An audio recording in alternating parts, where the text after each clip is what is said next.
அஸ்ஸலாமு அலைக்கும். Welcome to Aisha Wasim mini vlog. இன்னைக்கு ஈவினிங் ஸ்நாக்ஸ்க்காக பசங்களுக்கு கோபி மஞ்சூரியன் தான் பண்ண போறேன். வாங்க ரெசிபி பார்க்கலாம்.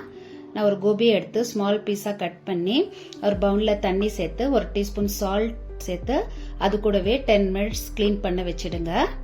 ஒரு சின்ன பவுல் எடுத்து ஒரு 2 teaspoon maida, 2 teaspoon cornflour, 1/2 teaspoon red chilli powder, 1/2 teaspoon pepper powder, 1/2 teaspoon சால்ட்டை சேர்த்து கொஞ்சம் தண்ணி சேர்த்து நல்லா கட்டியான பதத்துல கலக்கிக்குங்க.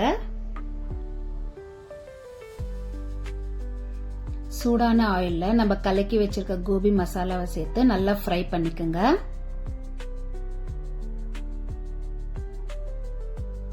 இந்த மாதிரி நல்லா ஃப்ரை ஆன பிறகு ஒரு பேன் எடுத்து 2 டீஸ்பூன் ஆயில் சேர்த்து நம்ம கட் பண்ணி வச்சிருக்க ஆனியன், ஸ்ப்ரிங் ஆனியன்,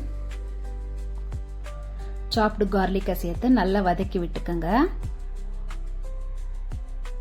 இது கூடவே நம்ம கட் பண்ணி வச்சிருக்க கேப்சிகம், 2 கிரீன் சில்லி, கொரியாண்டர் லீவ்ஸை சேர்த்து வதக்கி விட்டுக்கங்க.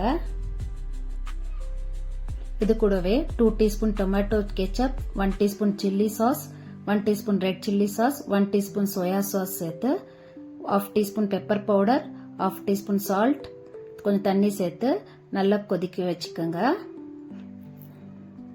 1 டீஸ்பூன் கார்ன்ஃபிளவர்ல தண்ணி சேர்த்து இந்த சாசஸ் கூட ஆட் பண்ணிக்கோங்க.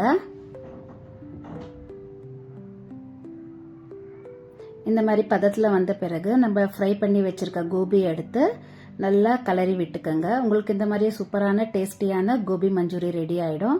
இந்த சேனல்ல பிடிச்சிருந்தா லைக்